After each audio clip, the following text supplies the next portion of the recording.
Best books for class 12 commerce student. First हम बात करते हैं अकाउंटेंसी की। तो अकाउंटेंसी सब्जेक्ट जैसे हमें पता है 3 पार्ट्स में बटा हुआ है, partnership, shares and financial statement.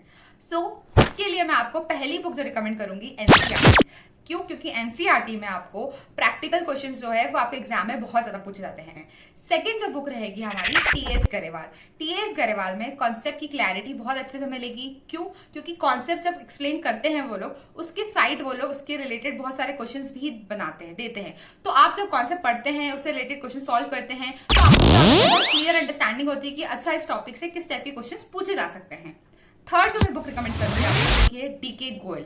DK Goyal मैं उन्हीं स्टूडेंट्स को रिकमेंड करूंगी जो लोग नंबर ऑफ क्वेश्चंस ज्यादा सॉल्व करना चाहते हैं, जिनके साथ ही साथ जो डीके गोयल की थ्योरीज जो पार्ट है बहुत अच्छे से एक्सप्लेन किया गया है और बहुत इजी टू अंडरस्टैंड है। अब हम बात करते हैं इकोनॉमिक्स की। तो इकोनॉमी में जैसे हमें पता है ये 2 पार्ट में डिस्ट्रीब्यूटेड है, मैक्रो इकोनॉमिक्स एंड हमारा इंडियन इकोनॉमी। मैक्रो इकोनॉमिक जैसे ऑल नो कि मैक्रो इकोनॉमी आपको बहुत कंसेप्चुअल है, तो इस वजह से मैं आपको एनसीईआरटी तो बिल्कुल भी रिकमेंड नहीं करूंगी। रीजन इसका है कि एनसीईआरटी में इसकी जो लैंग्वेज है बहुत ज्यादा टफ है, बच्चा बहुत इजीली अंडरस्टैंड नहीं कर पाता और बहुत ज्यादा कंफ्यूज हो जाता है। और सेकंड उसमें प्रैक्टिकल क्वेश्चंस नहीं दे रखे हैं ज्यादा। जैसे कि आपको पता है कि एग्जाम में प्रैक्टिकल क्वेश्चंस बहुत ज्यादा पूछे जा रहे हैं मैक्रो इकोनॉमिक्स के लिए।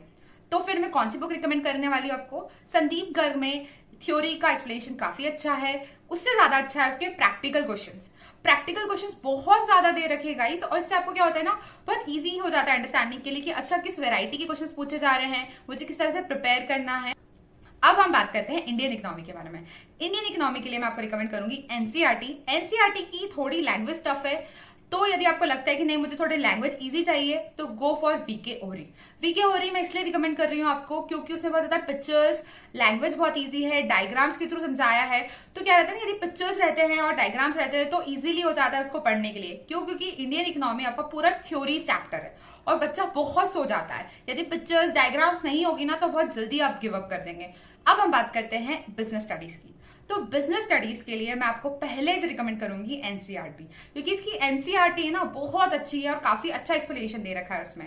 बट केस स्टडी नहीं है वहां पर, क्योंकि हमें पता है कि आपको ज्यादा मार्क्स में क्या पूछा जा रहा है, ज्यादातर केस स्टडी पूछी जा रही है। तो उसके लिए मैं आपको संदीप गर्ग रिकमेंड करूंगी, क्योंकि संदीप गर्ग में आपको एक्सप्लेनेशन तो बहुत अच्छा दे ही रखा है, प्लस हर टॉपिक के एंड में आपको केस स्टडी दे रखी है, ताकि आपको ना इजीली अंडरस्टैंड हो जाएगा कि अच्छा इस पर्टिकुलर टॉपिक के किस टाइप से क्वेश्चंस पूछे जा सकते हैं। तो ये आपको क्या रहेगा, बेनिफिट होगा याद करने में, और आपको उसका आंसर भी दे रखा रहता है। तो आप देख सकते हैं कि अच्छा इस टाइप की केस स्टडी आती है तो किस टाइप से आपको उसका आंसर लिखना है, तो आपके लिए क्या रहेगा, वो बेटर रहेगा।